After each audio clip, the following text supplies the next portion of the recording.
Et salut les bichons, bienvenue dans cette nouvelle pause café, j'espère que tu as la forme et que tu bosses sur plein de beaux projets. Aujourd'hui on se retrouve pour parler d'un kit qui nous est proposé par notre partenaire Outils des Pros. À l'intérieur tu vas retrouver trois choses.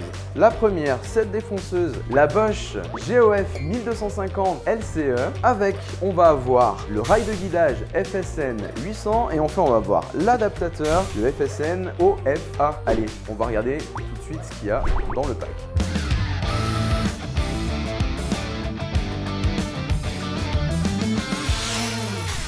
On commence tout de suite avec la défonceuse, un grand classique chez Bosch, elle est livrée dans un coffret L-Box avec un bon calage, donc aucun souci au niveau du transport. Qu'est-ce qu'on trouve à l'intérieur?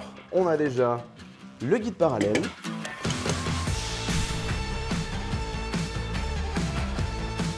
Ensuite, on va avoir la bécane en elle-même.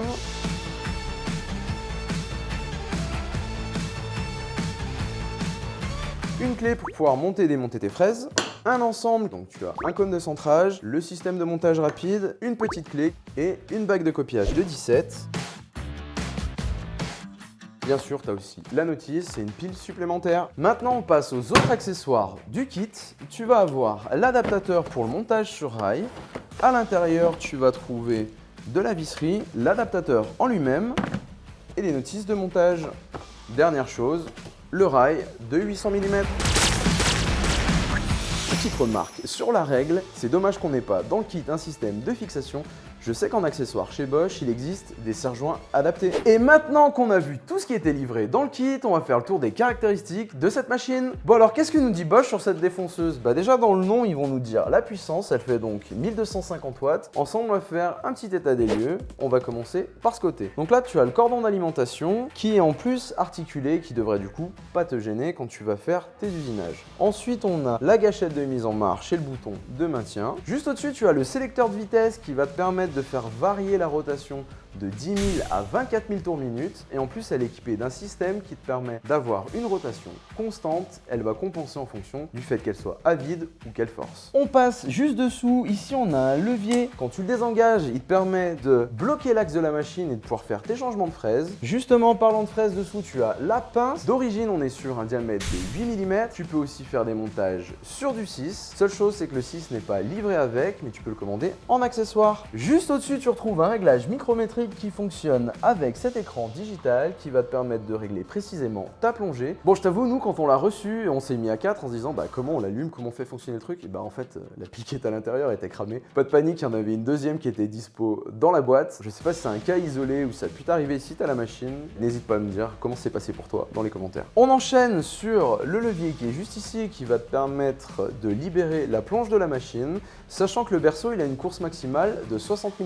Dernière chose que tu vas pouvoir un petit peu faire varier, c'est cette poignée là qui est réglable en hauteur et tu pourras donc l'ajuster à la forme et la taille de ta main.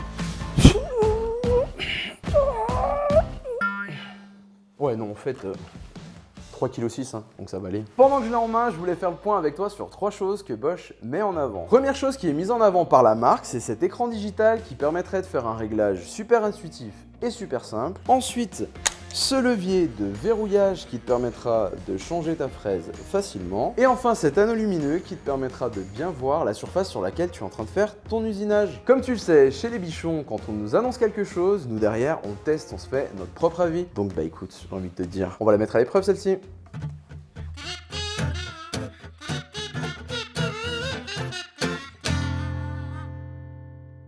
Allez les bichons, on va commencer par ce premier test. Dans celui-ci, on va reprendre les basiques. Qui dit basique dit déjà installation d'une fraise sur la machine. Pour cela, on va reprendre les étapes ensemble. La première, ça va être de bosser en toute sécurité. Donc on va devoir mettre la machine hors tension. L'avantage de celle-ci, c'est qu'elle a un anneau lumineux. Quand il est allumé, la machine est encore sous tension. Donc ça nous donne une bonne indication. On coupe tout ça. Pour couper, tu peux faire deux choses. Soit comme moi, tu as un aspirateur qui est asservi, tu viens le mettre en position 0 et tu vérifies que la lampe est éteinte. C'est tout bon. Sinon, plus simple, tu viens débrancher la prise et au moins tu es sûr qu'elle est plus sous tension. Allez, ensuite on va passer à la deuxième étape. On va donc retourner la défonceuse.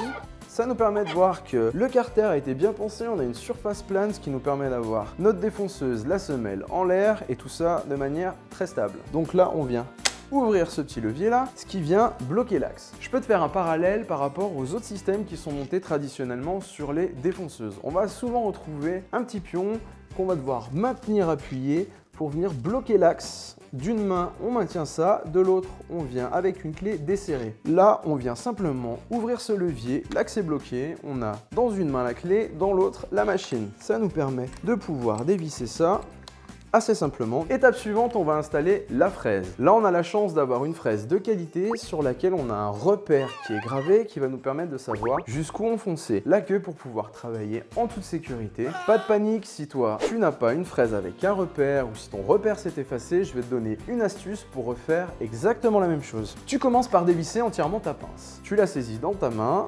Et avec l'autre, tu vas venir présenter ta fraise. Tu la mets dans le bon sens, juste là. Tu l'insères et au moment où elle va venir commencer à dépasser de ta pince, tu sauras que tu l'as correctement installée. L'idée, c'est qu'elle soit totalement prise dans la pince et qu'il y ait une capacité de serrage maximale, et que tu n'ailles pas trop loin non plus et que tu perdes en capacité d'usinage. Je te conseille de mettre un petit trait au marqueur ou alors, si tu as une pointe à tracer, de faire un petit trait aussi. Je remonte ça sur la machine.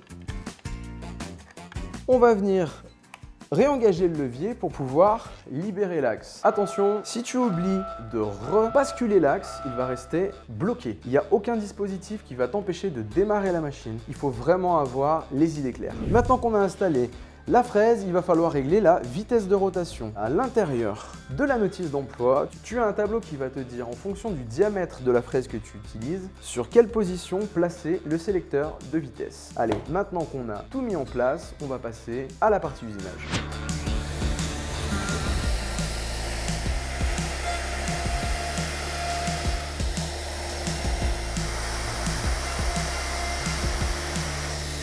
Bon écoute, le résultat, je pense qu'on n'est pas trop mal. Tu me passeras forcément mon écriture de mauvais écolier.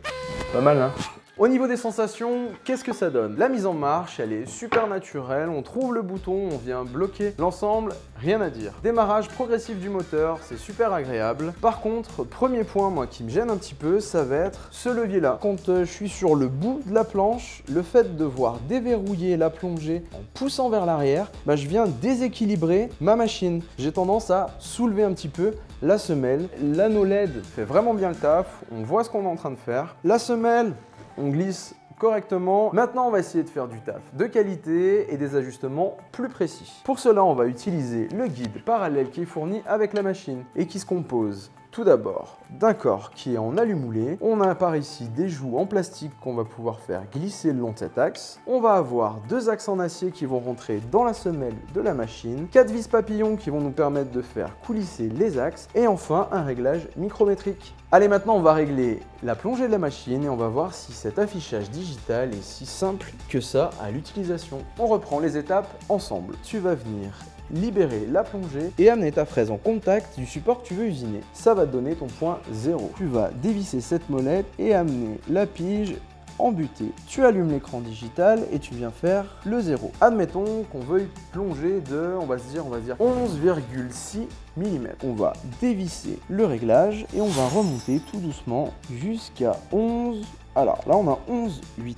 On s'est approché de la valeur qu'on voulait et maintenant on va utiliser le réglage micrométrique pour arriver au 11,6. Là on a notre réglage. Petite astuce juste avant de monter le guide parallèle sur la machine. Quand tu vas l'utiliser à bonne distance et que tu n'as pas besoin d'usiner dans cette partie-là, je te conseille de venir resserrer les joues. Ça te permettra d'avoir une surface d'appui continue lors de ton usinage et d'éviter, hop, comme ça là, de venir glisser et faire un mouvement parasite. Je viens de rapprocher les deux joues, on a une surface parfaitement jointive qui va nous aider pour notre usinage. Tu vas pouvoir présenter ton guide sur la partie droite de la défonceuse. À droite, pourquoi? Simplement, quand tu vas utiliser ta défonceuse, elle va avoir tendance à partir sur la gauche. En faisant un montage sur la droite, tu vas profiter de cet effet-là pour venir encore plus plaquer ton guide parallèle sur ta surface de référence. Allez, je m'équipe et on y va.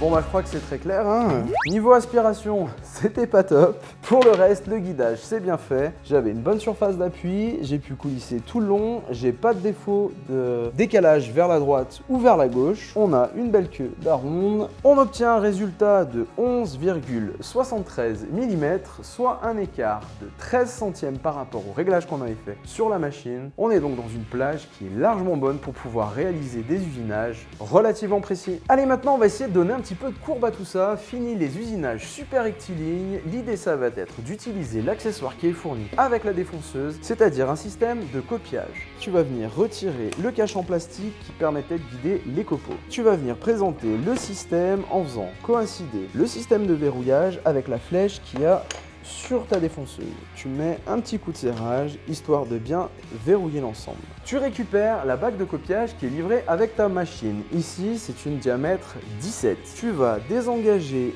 le levier du système de blocage, tu relâches, elle est verrouillée. Dans le kit, tu as aussi un cône de centrage. Tu vas faire plonger la semelle quasiment jusqu'à la fin de sa course. Voilà. Tu vas venir bloquer l'axe et maintenant on va insérer le cône à l'intérieur de la pince. On verrouille la pince, on met un coup de clé et on libère l'axe. Donc, je te laisse dévisser légèrement les 5 vis à tête bombée. On va la maintenir et on va utiliser le levier pour pouvoir la remonter. On a donc là notre semelle qui est parfaitement alignée. Et tant qu'on ne touchera pas à ces réglages, on pourra continuer à monter et démonter des bagues. On est sûr que notre fraise sera parfaitement alignée avec la bague de copiage.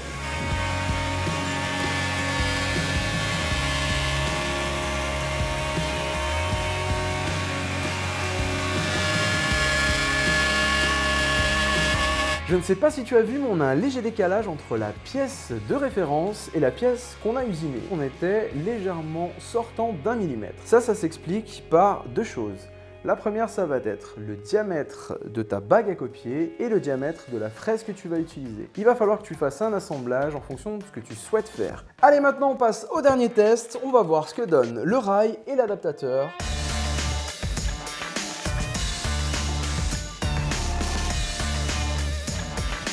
Si tu es intéressé par cet adaptateur mais que tu n'as pas cette défonceuse en particulier, pas de panique. En effet, l'adaptateur est aussi compatible avec d'autres machines, d'autres marques. Pour avoir la liste des compatibilités, je te laisserai voir dans la description le lien qui va ramener sur le site des bichons, je te mettrai toute la liste. Ici tu as un rail Bosch, mais tu vas pouvoir aussi utiliser les rails Maffel et Festool que tu as potentiellement à la maison. Je termine le montage et on passe à l'usinage. Pour l'exemple, on va venir intégrer un rail pour un bandeau LED à l'intérieur d'un panneau. Et là tu vas me dire, Anto, pourquoi tu n'utilises pas ton guide parallèle pour faire ta rainure? Justement, l'idée ça va être de s'affranchir des contraintes du guide parallèle et pourquoi pas faire un usinage qui soit pas parallèle au bord. Là on met deux biais. Deuxième chose, une petite astuce en utilisant ce guide là et le réglage micrométrique, on doit faire une rainure de 16 mm de largeur. Malheureusement, on n'a qu'une fraise de 13 mm. On va donc utiliser le réglage micrométrique pour faire un décalage de 3 mm et ainsi faire une deuxième passe et pouvoir intégrer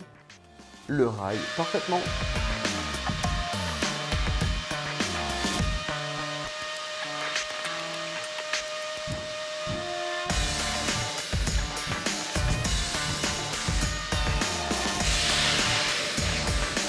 Allez, je viens juste de couper l'aspirateur, mon ressenti sur l'utilisation de ce guide avec adaptateur. On a quelque chose de super intuitif, on va forcément faire un bel usinage, tout est bien bridé, on peut faire un réglage super précis, on va voir ce que ça donne.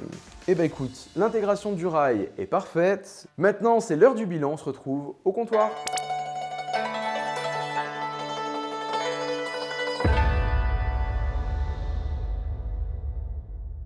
Allez, on va attaquer tout de suite avec les points qui m'ont un petit peu gêné sur cette bécane. Le premier, ça va être ce levier pour gérer la descente. Le mouvement est pas super naturel, on va imprimer en plus un petit mouvement vers l'avant. Enfin, comme tu as pu le voir, pour moi en tout cas, c'est pas super adapté. Deuxième chose, ça va être le système de verrouillage. Assez pratique, je te l'accorde, pour pouvoir monter et démonter ta fraise. Par contre, si tu es tête en l'air et que tu l'oublies, quand tu vas démarrer, tu as grande chance de fusiller ton moteur. Les points positifs, le kit. Tu as déjà une super bonne base pour pouvoir faire plein d'usinages. Ensuite, on va avoir cet écran digital qui va vraiment faciliter ton réglage, c'est super intuitif. Dernière chose qui m'a bluffé, son silence de fonctionnement. Ouais, bon, enfin, silence, c'est peut-être pas le bon mot, mais en tout cas, le niveau sonore est bien en deçà des machines que j'ai déjà pu utiliser avant. Avec tout ça, on arrive à une note globale de 16/20. Le détail s'affiche juste en dessous. Si tu as apprécié cette vidéo, n'hésite pas à t'abonner et à la liker. Moi, ça a été un vrai plaisir de te servir, comme d'habitude. Mais n'oublie pas, bosser c'est bien, avec le bon matos, c'est mieux. Donc, fais-toi plaisir et prends soin de toi. Le café serré, il est en cours. La défonceuse, c'est tout bon. Bon plan.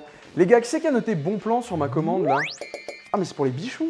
Bah dans ce cas-là, aucun souci. Tu trouveras en description un code qui te permettra d'avoir une réduction chez Outils des Pros. Bon écoute, moi j'ai du taf, donc je te laisse. Salut.